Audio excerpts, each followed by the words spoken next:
Japan is amazing for countless reasons, but my favorite part can be summarized in 3 words: mindfulness of others. In Japan, people act with others in mind instead of only thinking of themselves. Take something simple like letting people pass on the escalator.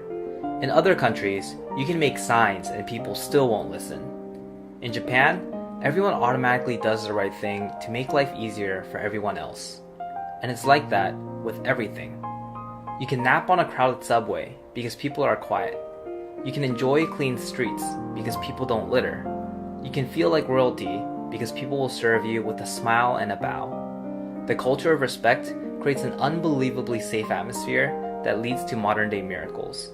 In a busy cafe, you can leave your phone or laptop and not have it stolen. You can park your bike outside and it'll be there when you come back. Even though anyone can walk off with it, in Japan, it just doesn't happen. You can even find scooters on the street with keys in the ignition. When you cultivate a society where people are mindful of others, life is better for everyone. It's a lesson that the rest of the world can learn from Japan.